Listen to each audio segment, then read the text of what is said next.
I am Dr. Muthu Vemula, Assistant Professor, Department of Education, Mizoram Central University. ఈ మధ్యకాలంలో ప్రతి ఒక్క సందర్భంలో ప్రతి ఒక్క వ్యక్తి వెల్ బీయింగ్ అనేటువంటి పదాన్ని చాలా తరచుగా వాడుతూ ఉన్నాం. ప్రతి ఒక్కరూ ఈ పదం గురించి మాట్లాడుతున్నారు అని అంటే దీని యొక్క ప్రాముఖ్యత ఎంతో ఉందనే విషయాన్ని మనం అర్థం చేసుకోవాలి. తెలుగులో వెల్ బీయింగ్ని మనము సౌఖ్యం అని కూడా అంటాం.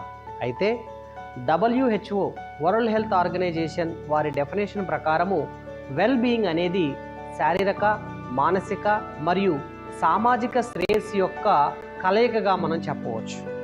సహజంగా మనం వెల్ బీయింగ్ అంటే వ్యాధి లేకపోవడము లేదా ఎటువంటి బలహీనత లేకపోవడము అనుకుంటాము.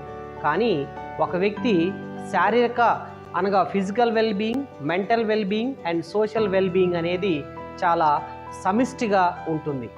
అయితే ఈ యొక్క వెల్ బీయింగ్ అనేటువంటిది ఉపాధ్యాయులకి ఏ విధంగా ఉపయోగకరంగా ఉంటుంది, ఉపాధ్యాయుల యొక్క social well being, emotional well being మంచిగా ఉంటే లాభం ఏంటి, ఒకవేళ సోషల్ ఎమోషనల్ వెల్ బీయింగ్ సరిగా లేకపోయినట్లయితే ఎటువంటి సమస్యలు ఉపాధ్యాయులు తరగతి గదిలో వారి యొక్క వృత్తిలో ఛాలెంజింగ్గా తీసుకోవాల్సి ఉంటుందో మనము చూద్దాం. ఒకవేళ మంచి వెల్ బీయింగ్ ఉపాధ్యాయులు గనక మెయింటైన్ చేసినట్లయితే వారు సమర్థవంతమైనటువంటి బోధన చేసేటువంటి అవకాశం ఉంటుంది. విద్యార్థులపై కూడా సానుకూలమైనటువంటి ప్రభావం ఉంటుంది. అదేవిధంగా విద్యార్థుల్లో తరగతి గదిలో సానుకూలమైనటువంటి వాతావరణాన్ని సృష్టించి విద్యార్థుల్లో అభ్యసనం సరిగా జరిగే విధంగా కూడా ఉపాధ్యాయులు దోహదపడేటువంటి అవకాశం ఉంటుంది. మరి ఈ ఉపాధ్యాయుల యొక్క సామాజిక భావోద్వేగమైనటువంటి శ్రేయస్సు దాని యొక్క ప్రాముఖ్యతను మనం చూసినట్లయితే ఖచ్చితంగా మనం చెప్పవచ్చు teachers well being, teachers mental health also create positive environment in the classroom. ఆరోగ్యవంతమైనటువంటి ఉపాధ్యాయులు సానుకూల తరగతి గది వాతావరణాన్ని సృష్టిస్తారు. ఇది విద్యార్థుల యొక్క సోషల్ ఎమోషనల్ లెర్నింగ్ని ఎఫెక్ట్ చేస్తుంది.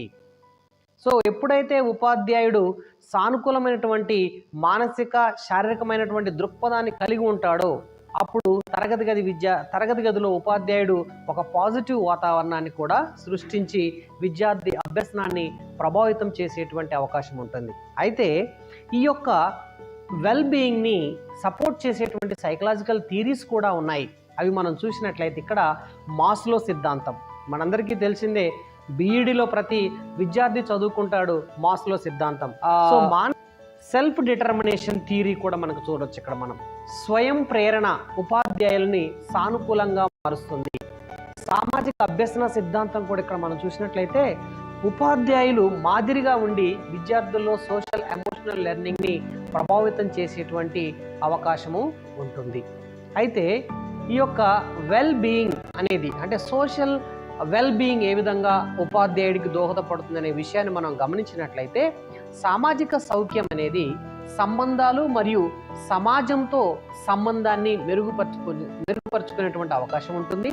వీటి యొక్క లక్షణాలు ఏంటి అని మనం చూసినట్లయితే సానుకూల సంబంధాలు, అది విద్యార్థులతో కావచ్చు, సహోద్యోగులతో కావచ్చు, సమాజంలో చెందినటువంటి భావన, సహకారము, మద్దతు, ఇవన్నీ కూడా మనం సోషల్ వెల్ బీయింగ్లో మనం చూడవచ్చు. అంటే ఒక ఉపాధ్యాయుడు విద్యార్థులతోనూ తోటి ఉపాధ్యాయులతోనూ సమాజ సభ్యులతోనూ సహకారయుతముగా మద్దతు సంపాదించినట్లయితే, కూడగట్టుకున్నట్లయితే వాళ్ళ యొక్క సోషల్ వెల్ బీయింగ్ ఎక్కువగా ఉన్నట్లు.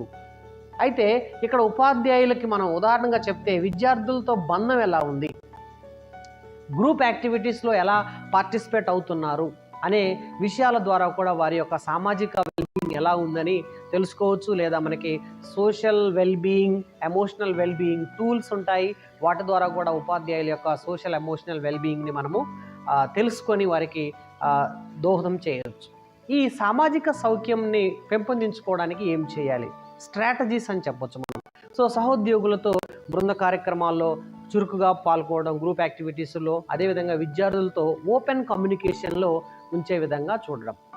ఎమోషనల్ వెల్ బీయింగ్ కూడా మనం చాలా ఇంపార్టెంట్. ఇది కూడా వెల్ బీయింగ్ మనం చూసినట్లయితే అంటే ఒత్తిడిని ఎదుర్కొనే సామర్థ్యం కలిగి ఉండడం, సానుకూల దృక్పథం కలిగి ఉండడం, స్వీయ సంరక్షణ కలిగి ఉండడం, ఉదాహరణకి తరగతి గది ఒత్తిడిని నిర్వహించడం, విద్యార్థులతో సానుభూతిని పెంపొందించే విధంగా ఉండడం.